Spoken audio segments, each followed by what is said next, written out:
Here's why you play Faramis, the Soul Binder, in the mid lane.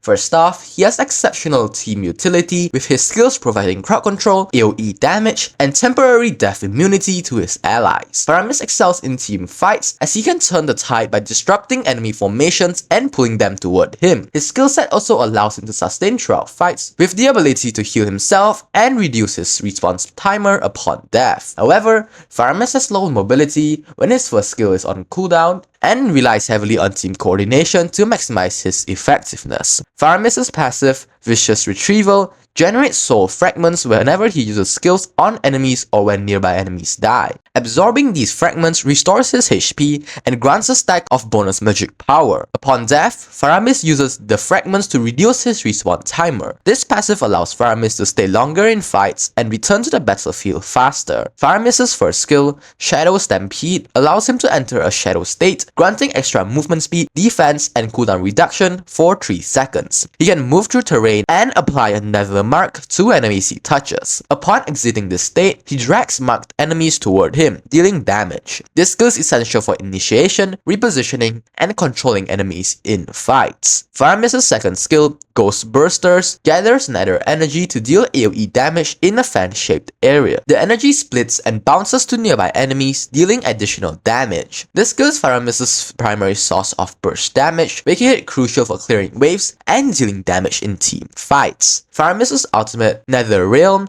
creates a zone that grants allies temporary death immunity by putting them into a specter state. While in this state, allies gain extra HP, movement speed, and are immune to debuffs. Once the state ends, allies briefly resurrect before returning to the fight. This skill is game-changing, allowing your team to survive lethal damage during critical moments. A typical skill combo for Faramis is to start with his ultimate to protect your allies, then use his first skill to mark and drag enemies closer, then follow up with his second skill to deal AoE burst damage. Moving on to builds, I usually build Magic Shoes, Fleeting Time, Glowing Wand, Lightning Truncheon, Divine Glaive, and Holy Crystal. These are the emblems that go along with this build.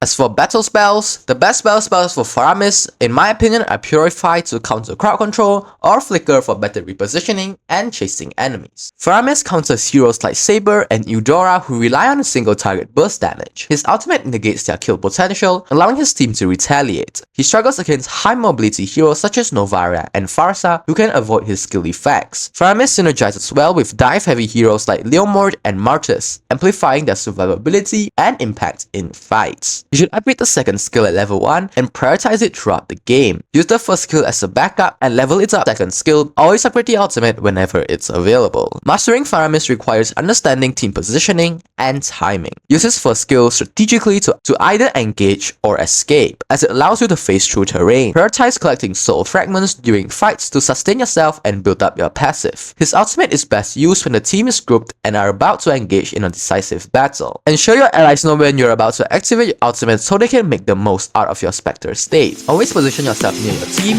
while zoning out enemies with your AoE skills to maximize your utility and damage potential.